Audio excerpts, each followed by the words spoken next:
Welcome back, welcome back. So I stumbled upon this video, and it's literally so good as a learning opportunity.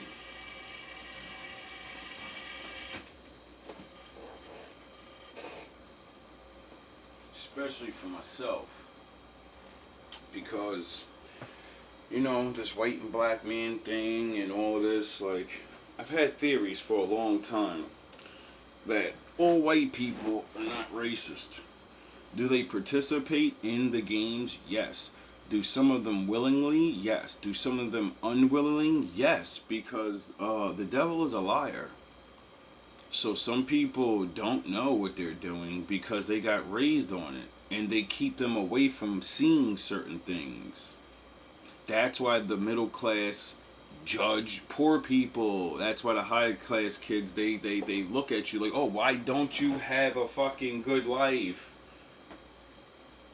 Why don't you save money? How come you lower class people can? They don't see the fucking game. They're not down here like, oh, every time I get up, rent goes. Everything's so high and designed where if you don't make $1 billion right away, you can't get up. See, they don't understand. They never even knew life was like that because they're on the other side. That's why we argue with them, and we're like worlds apart, even though we all live in the same fucking towns and shit. It's stupid. But so my father said, "What goes around comes around," and sound the horns. My dad is in the building, and I've been trying to prove to myself this.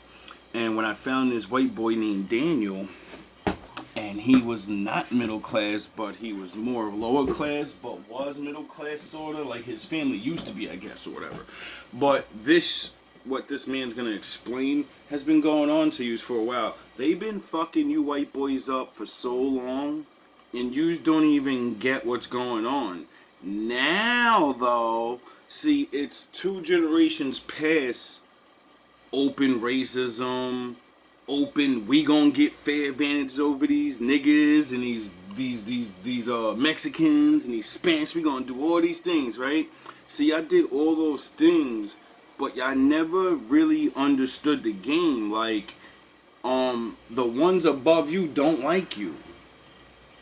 They're not you. You think they're you because they look like you. See, the black man on the bottom, we have the same problem with trusted motherfuckers that look just like us. And they're on top of us too. And we keep wondering, how the fuck is things going this way if you supposed to be educated and I don't get it. Why ain't shit just work? Cause nigga, they don't want shit to work. So, I digress. We're going to start this video off. We're already 7 minutes within his video. He's going over a fictional character, but what this man's talking about is being a middle-class white man. And what they have been going through for the last, you know what I mean, this whole generation. He's basically breaking the Gen Z generation down and where they're at really in life and how things are for them. And we're definitely going to do a 2-part series, fair use, if they let me get this out. Because this is a 45-minute video, and this is gold because everything he describes happening to yous happens to us on the low level, just worse. And while yous turned a blind eye, you know, now yous can't turn a blind eye to it because now it's happening to you. And there is no answer. There's no answer for this. Of again, anyone in history. The society itself suffers crippling depression, anxiety, ADHD, suicide, and other mental conditions. Now, he's talking about the people that are above you, my poor brothers, white, black, any race you are. This is about motherfuckers that are above us. They're depressed and their fucking suicide rates going up. How the fuck is niggas that make more money than you offing themselves? How do people that live in better environments mad about life? How do people that have more shit? How? Doesn't that mean having shit doesn't make you happy? I think the Bible said, yeah. could possibly list. This has in turn resulted in the democratically elected Western governments publicly committing suicide either through printing infinite money, discouraging births, degrowing the industrial economy, encouraging mental illness, crime, and about a dozen other things. The abbreviated version of this is, why is the wealthiest society ever also the most unhappy? This question is because you're poor spiritually. You have material wealth that you cheated to get, and when you cheat to get something, you can't feel things. Life doesn't go a certain way. And when you figured out that, you got left out the game now, and now you gotta play like everyone else does. There's no more cheat code for you. Now you're gonna play the game like everyone else. And yous are not gonna like it. That's why yous are offing yourself, because you think it's the worst thing in the world. Oh my God, we gonna be broke. Oh God, I can't be down here with the niggas. No. It's not so bad. It's really actually the same thing. There's more happiness down here. Fellowship and togetherness. But, there's a lot of violence and fucking things that overshadow that, so it looks like it's just misery down here. Of the highest importance, since nested inside it is the question that if we don't answer, will kill our society. It already is, but we don't want to know the answer yet. We'd rather commit suicide as a civilization, since the pain of letting go is so hard. The fundamental answer... No, well, he is speaking for white people, so I'm not gonna just throw the jab, but because I was gonna say, if you can't have this, I'm opting out of life. Isn't that funny? That's what the black woman says about the black man. If I don't get the best imaginary Superman, I opt out of relationships. Is that something is very, very wrong in our culture. That the materialistic assumptions which underlie every thought in our culture are just wrong. Man is not nourished by wealth, but by love in his soul. Asking this question is the only fighting chance our people have for survival. To start this story, let's look at the life of the average what-if-altist fan. We'll look at every single aspect of their lives to gradually see what is wrong with the world today. This person is of course imaginary, but there's often greater truth in an imaginary symbol than in the real world, given the symbol can elegantly encompass truths far more complex than anything else. Oh, also, really? having met hundreds of people in this audience, the what-if-altist audience is holistically better off than the general public. And I say this because it's true, not to flatter you folks, but the what-if-altist audience is more psychologically stable, intelligent, and if you were so intelligent in all this, you would figure this problem out. See, you have a problem with saying shit about yourselves, and it be lies. So that gives you a false sense of ego, and then when reality hits your ass, you realize, nah, we're just regular people.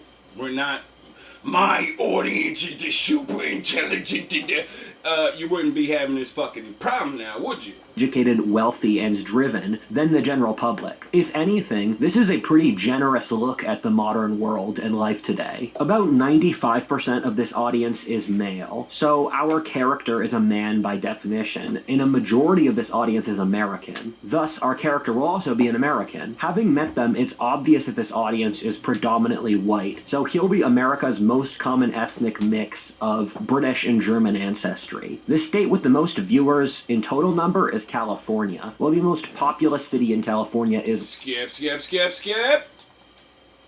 Joseph Hospital in Burbank, California. He's born into a middle-class family in which both of his parents work. His family aren't from California and sacrificed lots of traditional ties to move out there from Indiana. He's from a loving family. They got you to leave the old ways behind and give up on the Bible, and you went into the Matrix. And you believed it was real. That's what happened. But his mother fell out of love with the father, thus they divorced when he was 3 years old. And now they got your ass like the black man, and you don't have to be in poor conditions. Your wife left your ass and you're in the middle class. You're on the way up. How the fuck? Oh, because they got beat in the head. This is how half of marriages ends today, skewing older towards his Gen X parents. The father did nothing wrong, but as the protocol goes in these divorces, his mother got custody. Sounds like the black man. His father became dissatisfied, leaving Los Angeles for Arizona. Sounds like the black man. You a deadbeat ass nigga. Why the fuck would you move out of state? Cause you're fucking destroying me. You took my reality of life, the one thing that actually is the goal of life. You took it away in the beginning of us actually leaving the Lord and our families behind, and we're the only thing we got now. You wanna bite the apple. His mother raised him by herself. Eldridge has one sister who became a hyper-leftist, as was normal for girls in her demographic and age. She got a useless degree and works as a barista, channeling her rage into politics. Sounds like a black girl. His mother got stressed at working and supporting the children at the same time. Sounds like a black woman. And she would go years with certain mild substance abuse. Sounds like a black woman. Like smoking tobacco or alcohol. Yeah, that's every middle-aged black woman now, popping shit and drinking a wine and talking shit like Mr. Charming coming. Without it taking over her life. She would also have various boyfriends that never stayed and didn't really have any interest in being a stepdad. Sounds like a black woman. There's an important anthropological detail here. Through studies, we found that family structure is incredibly important given that it imprints what seems intuitively correct onto people. AKA, if your kids don't see two parents, then they don't think it's not normal not to be single and fuck people. The only way to teach your kids to get married is to get married yourself. Wow, that's fucking weird. Is that how it works? Your kids follow what you do and not what you say? This is an example of Saw, in that Confucius said the same thing, where he said that family is the basis of national or civilizational unity and stability. Thus, by stabilizing the family, you stabilize the society. I wonder if the evil spirit, like Satan in the Bible, I wonder if his plan was, I'm going to get Eve to bite the apple, thus dividing her from him. And since I already know certain things, family, he's the son of the Lord. So he understands if I break the family up, I can devour them by themselves. They're going to follow me now. Because they're not even smart enough to listen to each other, which would push them towards the Lord, which would leave me powerless. You can use family structure to predict the political ideology of a society or its level of development. The role fathers have in a society predicts how societies see God or the government. Without a father in his life, as well as going to a feminized school, Tom always felt like he wasn't really a man. Now do you understand why they say God is dead? Because men are not in the household. That means God's outside of the heaven, and women are the queen of heaven now. And look what you did with heaven. Look what you did. You finally took over. It worked. You're like God now. And look what you did. His mother loved him, but would get stressed over minor stuff. It's hard to be God, isn't it? Didn't understand his desire to be great or change the... I don't need no man. I can be the man. Well, how fun is it being a man? It's not fun, is it? Because you're not a man. If you were being a woman, it would be fun because you're a woman, and then I get to be the man, and then I'm happy, and then you're happy. World and would periodically act incredibly irrationally. Tom always wanted to do stuff with his life, but he had trouble having personal discipline and responsibility. We know Sounds like black kids. From studies that fathers imprints the ability to feel like you have agency in the world, while mothers imprint psychological stability or mindfulness. Fatherless homes are vastly worse off than those with a dad. 90% of runaways don't have a dad, 80% of rapists, 63% of youth suicides, vastly higher drug usage, 85% of childhood disorders. Teen girls from fatherless homes are 3 times as likely to get pregnant out of wedlock. I don't need no man. The Bible ain't real. I just believe in science. Okay, well, what does science say if you don't have a father, the likelihood of your kid being one of these things? Not normal. discipline and responsibility. We know from studies that fathers imprint the ability to feel like you have agency in the world, while mothers imprint psychological stability or mindfulness. Fatherless homes are vastly worse off than those with a dad. 90% of runaways don't have a dad, 80% of rapists, 63% of youth suicides, Really? vastly higher drug usage, 85% of childhood disorders. Teen girls from fatherless homes are 3 times as likely to get pregnant out of wedlock. Oh, really? Thus making men not want to be with you, keeping the people apart from each other? Oh, I get it now. This stuff is a really big deal, and I can't understate it. The horrible thing is that nearly half of American children live in a fatherless home, and for certain... He's got a demographic chart up. Guess who's in first place of, living like this? Black people, of course. Guess who's under them? Non-white people. Guess who's after that? Latinos. You get it? Basically saying, we've been going through this, forever. Ethnic or racial groups, this gets up to 3/4 of the population, making this a national epidemic, and this is happening at the worst rates ever in human history now. In leaving Indiana, Tom's family is isolated. His mother is incredibly stressed that she has to support her children while working a full-time job. How many black girl videos do I gotta show you them crying and all this other shit? I just need a man! Ah! And then say, you average, I don't want you. Thus, making you never have a man. Thus, depression. Thus, your kids watch you.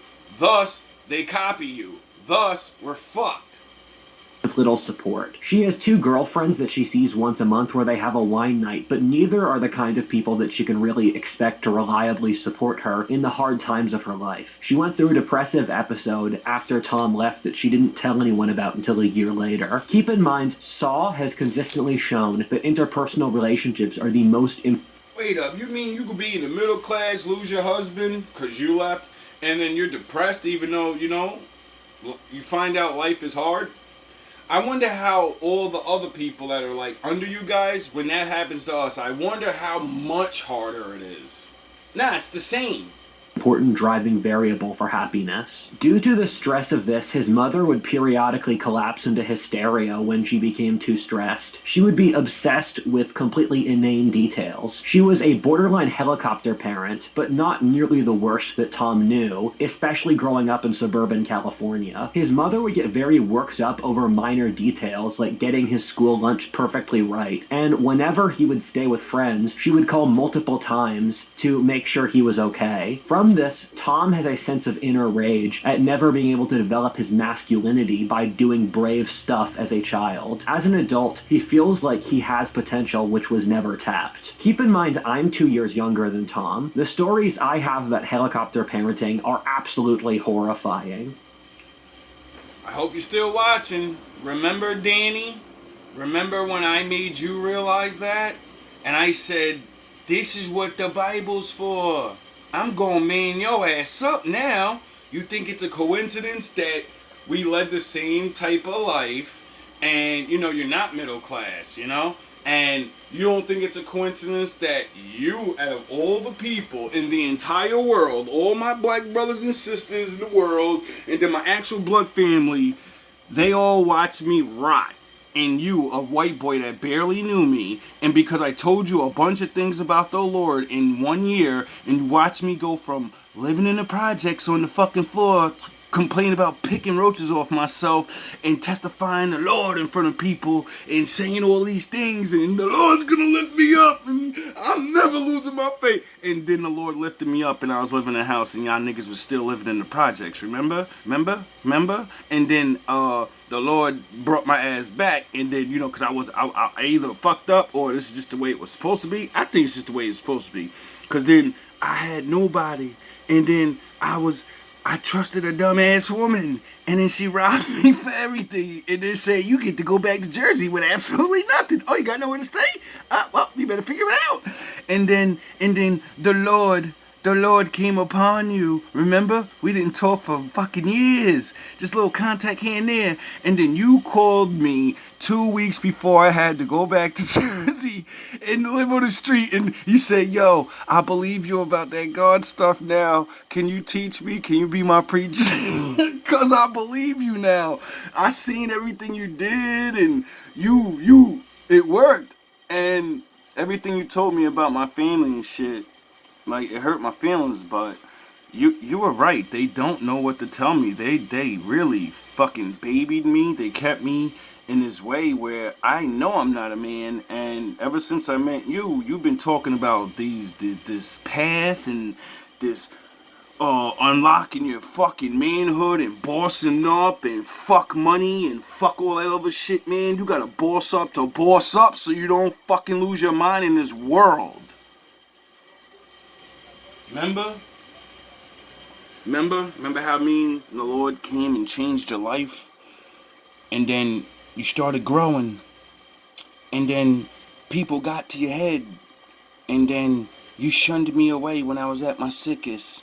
And then I prayed to the Lord. And He saved my life. And He whisked me away again. And now I'm better. And you're still stuck there. And the people you believe don't even be around you. Remember we were planning, remember all the things I had planned for us, GMB TV, and I was yin and you was yang, and then you could talk to your people and we could show people like, look, two motherfuckers that barely even knew each other came together in the name of the Lord, changed their lives and manned up, and they're showing each other the white boy things and I'm showing them the black boy things, and we're learning things and we're both learning things, and now we're to the point where we're not showing each other things. We're learning life together and furthering how to actually, do things. And then Satan came. My parents were on the other side of the spectrum, where they let me do whatever I wanted. Not really out of any principle, mind you, they just didn't care. However, growing up, I knew parents who wouldn't let their kids get out of their sight until age 18, who would walk their kids 4 blocks to school, or wouldn't let them spend their own money until the end of high school, who would move to the state their children went to college in to follow them there, who would read all their texts, not let them play outside, or leave the house, or even do stuff like play violent video games.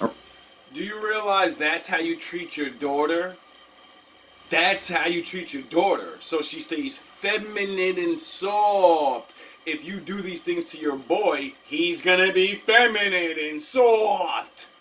Or study war. I think this is legitimately evil. That's since the parents, through helicopter parenting, are robbing their children of agency. Children use their childhoods in order to play, to figure out the world, to test themselves socially, to go on adventures, to learn their boundaries.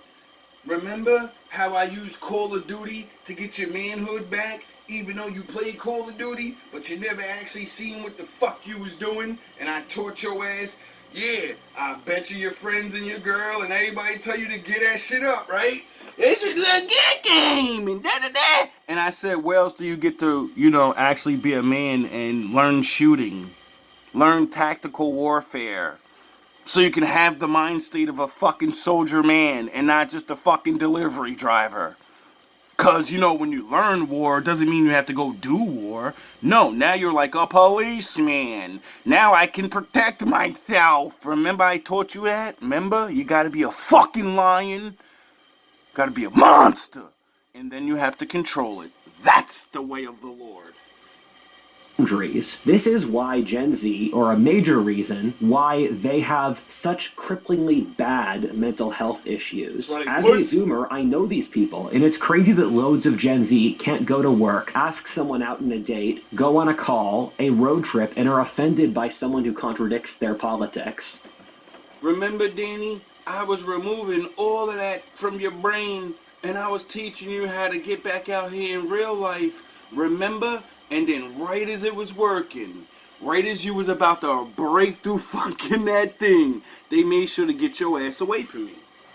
You will never know how bad this issue is until you see it up front. I think this is an issue on the proportion of a national calamity that no one talks about. Yep. When I was growing up, it became taboo to let kids play outside unchaperoned. For older people, wandering around town by bike, hanging out with friends whenever they wanted, and exploring was just seen as totally normal. My baby boomer father would just wander around town all day as a child. Facts. My parents let me do this as a teenager, where I would bike 20 miles a day alone, but they were the exception. Literally, if people saw other people's 10-year-old kids playing outside in their own yard without their parents' supervision, they would call the police on them. That sounds like a black person problem. There's niggas in the park, call cops on them. These niggas is playing it, call cops on them. And now yous are doing it to yourselves. How did yous forget that makes your children feel like they're in prison? Yous didn't learn from what it did to us, making us like the way we are? Oh, I guess not. Oh yeah, I forgot. You're so important. You don't look down. You don't look at the people below you. Their problems will never be your problems. Never! There. This culture was real. I find Zoomer children tend to have two separate issues for their parenting based around what social class they're a part of. The upper and middle classes tend to helicopter parent their children, while lower class parents often don't try hard enough, where they can't provide the guidance their children need since they're so worn down by the trials and tribulations of life in the working classes today. My best friend's from a working class family, and growing up, he barely knew anyone whose families either weren't split up or where the parents didn't have some mental health or drug issue. Wow. In the world that I grew up in, Blackie Land, that's the way they describe us, and we're horrible people for that. And now I'm listening to the people that said we're horrible for that. They have more shit, and they're doing the things we did to destroy ourselves and get us in this poor predicament in the first place. That's weird. How can you... You kind of get where I'm going here? Tom is a muted form of this, with a kinda helicopter parent to mom who sometimes goes through phases of smoking, drinking, and casual sex, which befits his middle-class background. Instead of playing outside and making friends... I wonder why my father as a kid made me have best friends that was with middle-class white people, and then observed how yous really are, and then I didn't feel so bad being black and poor, because I said, they have the same fucking problems, they just have money and they're still not happy. I talk to this nigga and I see they family, they do the same goofy shit we doing, and they're not even actually family, they're just fucking there with each other. They eat dinner and shit, but it's forced. They do these traditions and shit, but it's forced. As soon as it's over, everyone splits up and goes and do their thing. And I say, yo, I stopped chilling with black people for this. Alright, now I know not to not chill with anybody that doesn't do these things. It's not a color thing. People don't know what family and unity is. And I've been searching ever since. And Tom instead spent most of his free time online. He uses social media sparingly, but his sister is completely obsessed. Keeping up with her leftist friends on Instagram has turned her completely insane. Her entire life has been consumed by leftist ideas and jargon. She and Tom drifted apart as teenagers due to this. Tom started watching porn at age 13. He went through a phase of being addicted as a teenager. He feels guilt about this, but doesn't have any opportunities for real sex, so it's a lifeline he uses to stay sane. Due to spending so much time online, his social life was never particularly good. He made a couple good friends in high school, but they drifted apart after he graduated. They started working different jobs, and the thing that kept them close was the shared school environment. He plays video games on Discord with them once a week. He feels insecure about his social abilities, and he knows he's not a weirdo or a... Remember when I taught you that, Danny? I say, yo, if y'all really friends, how come y'all only get together for dumb shit? You don't get together to build a fucking thing. You don't get together to solve none of y'all problems. Y'all get together to get drunk and fucking chill. That's not what men do. It's what boys do.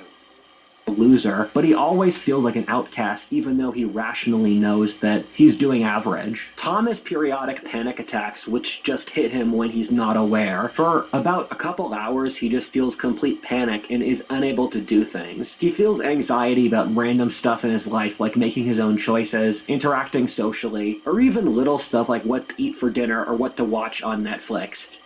Doesn't that sound like the thing that, more manlier men, they complain about women for having that mind state? She want to eat, but she don't know she want to eat. Fuck, man, god damn. And then when I tell her this is what way we going, she wants to tell me no. Oh yeah, I forgot. If you raise your kid like a girl, then he's gonna think like a girl. You don't have to be gay to be thinking like a girl. And then men will call you, you're a beta, you're a beta. You're not a beta. You just have been raised in a certain way where now your mind is the thing that, drives the vehicle. So if you were raised in a certain way, then you're going to look at life a certain way. You're going to do certain things. And then real life is out there. And then when you go do that in real life and it doesn't work, you're like, yo, what the fuck is going on? Why isn't it working? And then you're in the shadows. He's aware that he has anxiety issues, and he feels like less of a man for having them, but he doesn't know how to deal with it. He's gone to a therapist once, but the therapist seemed completely out of touch with his needs. Because they're not going to tell you you're a man. Have you ever picked up an axe and fucking chopped wood? Have you ever fucking broken through a wall? Have you ever fucking hunted something? You need to do things that men do. Safely. If not, how can you feel like Hercules if you're only fucking pillow fighting? Pillow talking. You have no way to unleash your Super Saiyan. So you're stuck at base form. And she didn't seem to actually understand the issue and just told him platitudes. When Tom was going to school, the pressure... Remember, Danny, how I was using the video games to get our training up, and I was showing you how important video games really are, because you just don't play corny, stupid ones. And when you play the adult games, they're about adult things. So you're learning about the world because they're more real now, and then you're learning about man shit, and then you're seeing stories. See a lot of games are about things that happened in the past and shit. So instead of you not being able to actually go and do these things, now you can do them. It's not real, but there's something about science that said you can trick your brain like it's real. So when you actually go and do man shit, in a virtual world, your brain still gets the responses that it needs. To get into college was hitting a fever pitch. As a person who lived through it, this was an insane moment that I've never seen adults really talk about seriously. When I was in elementary school, teachers and parents were talking about college. They shortened recess to only 25 minutes to put more time in for classes. Every single decision for a child's life when I was growing up was somehow about college. It was an unhealthy obsession. This was due to rising competition due to inequality in labor oversupply, which I have covered in basically all my other videos, thus forcing people to push harder for fewer slots.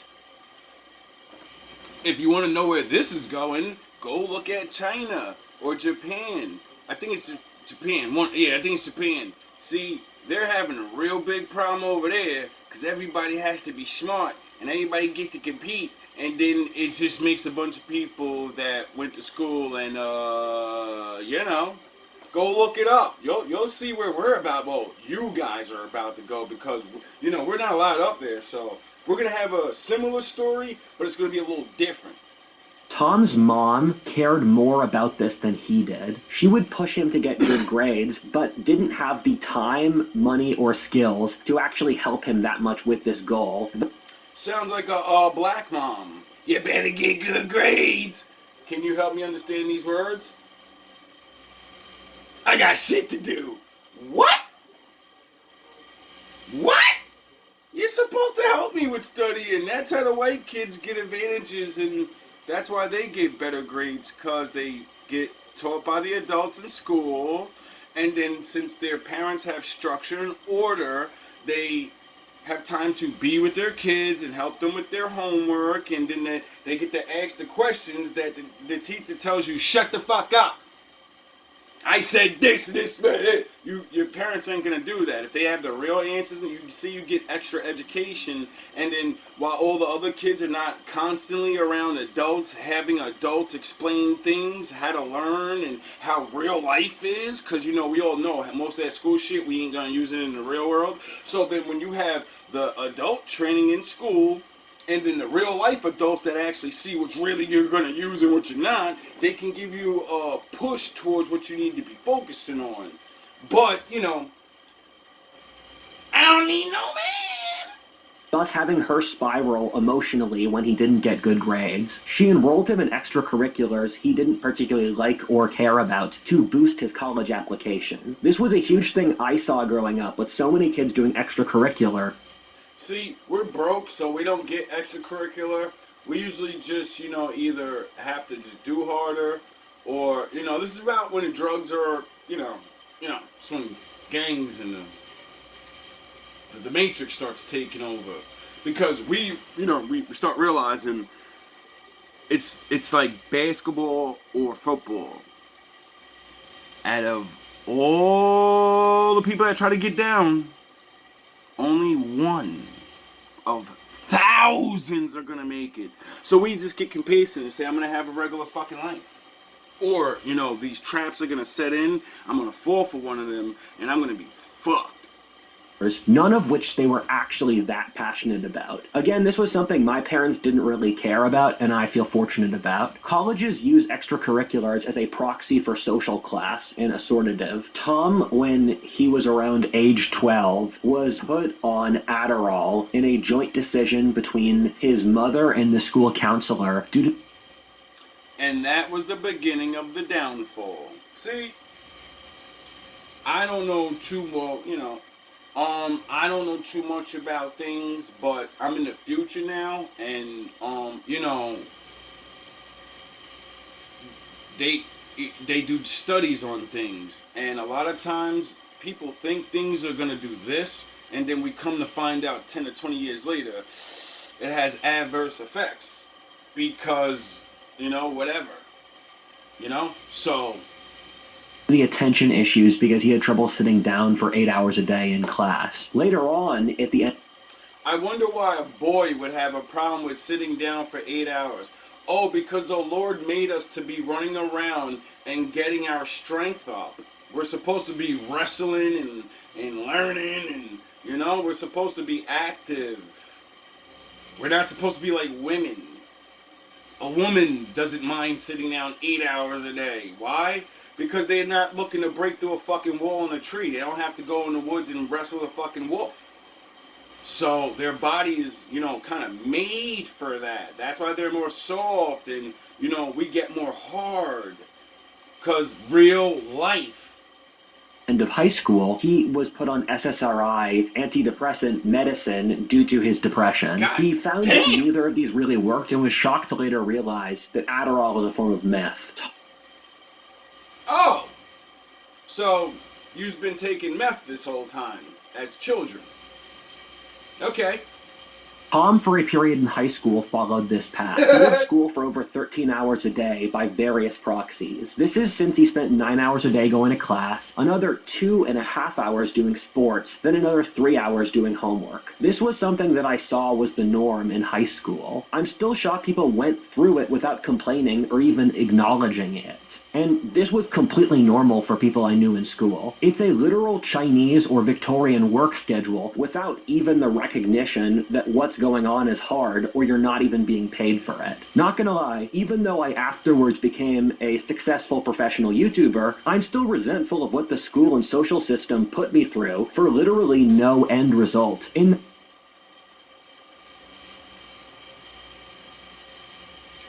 I think one of the most important things for the growth of any living thing would be the time to rest. and the time to be active. You know? Like a plant, a tree. I'm sure when the sun's down, it's less active because its energy source is not there. And then when it comes up, you know, they open up and sprout and point towards the energy source, thus moving. They have movement. They move. That due to the racial caste system that became hiring, white men won't get those jobs anyway. The economy is so bad today that no one, no matter how good their grades are, is doing well. That's actually something I realized in high school, that this wouldn't end well for anyone, and so that's why I worked so hard on the channel or to be an entrepreneur. And the thing that annoyed me is that I never really cared about that path. I never really cared about going to college. I just wanted to read books and study history, but that wasn't a path that was really given to you by the society, so you were forced down this rat race even if you didn't care, and it's a fundamentally very conformist and classist system that's soulless. Tom went through a mental breakdown at age 17 and refused to exert more effort for By age 17, I had to literally bury one of my friends, well, watch them be buried. My brother was almost dead. He survived. One of my favorite stars was murdered. Like, just so much. And then, you know, on top of, like, watching that shit happen to other people.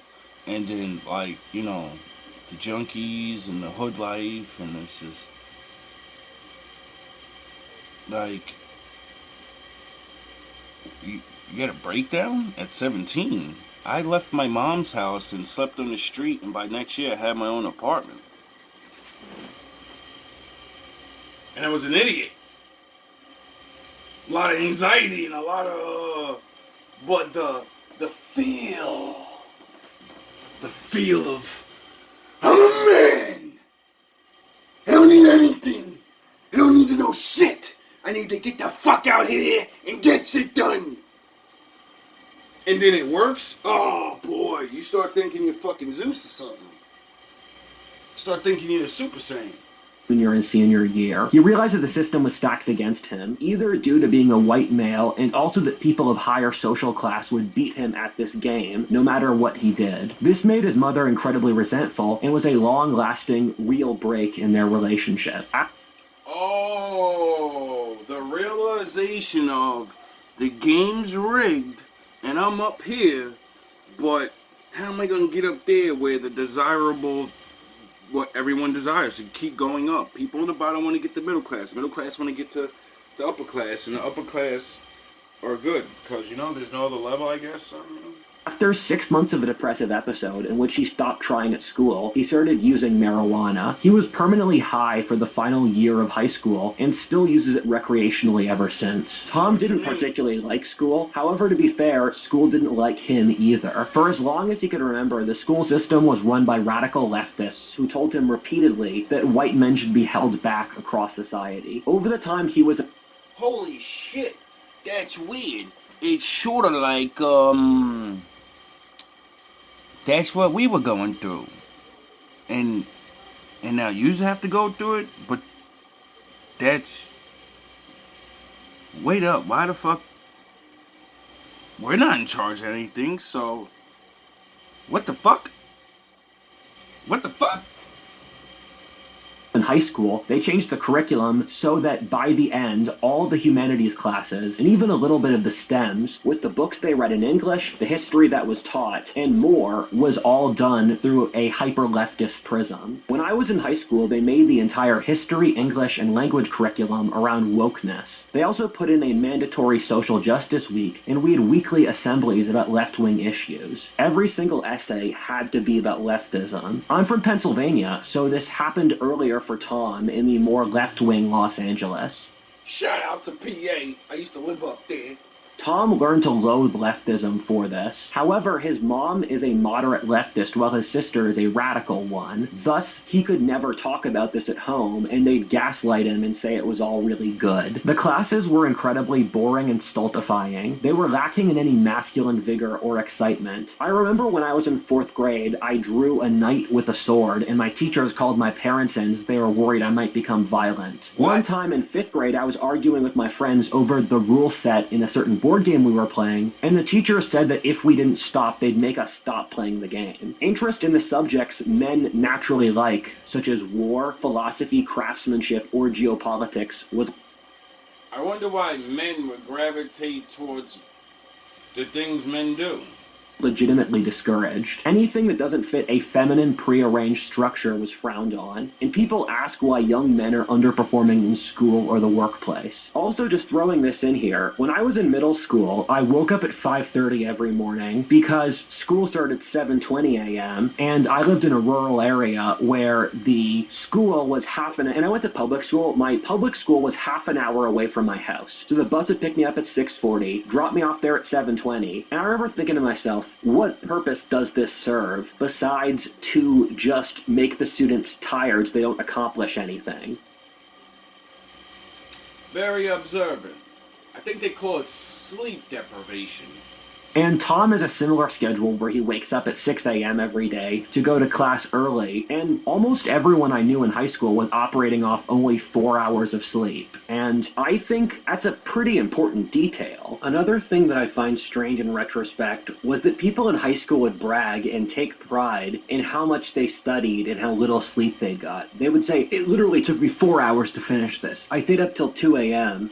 It took me forever to do my homework. And they would compete over who spent more time doing their homework and who got the least sleep. And this was everyone. And I find that stupid because I did all this hacking to shorten the amount of time I spent in class. So I would do all these shortcuts and stuff. And periodically, or really I didn't do that well in school, but it was completely alien to my worldview. But it's a culture that prizes constantly being a workaholic. Tom didn't really date in high school. I wonder why.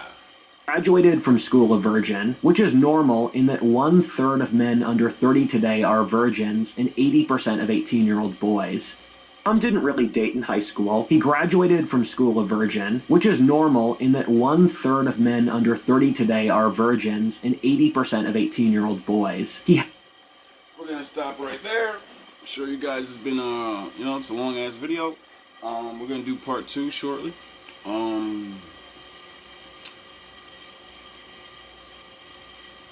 This is very strange to me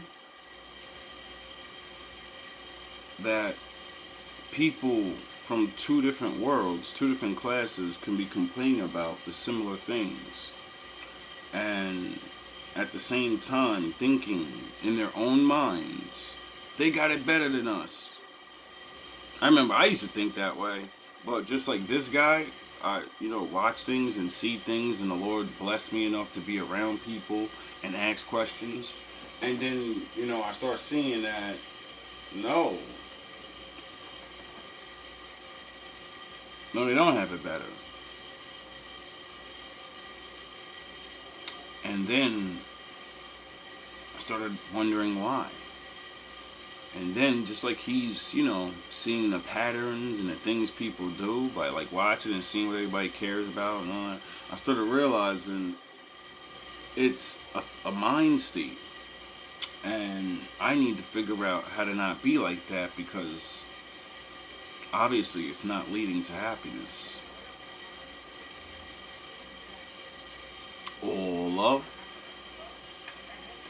all praise to the Most High.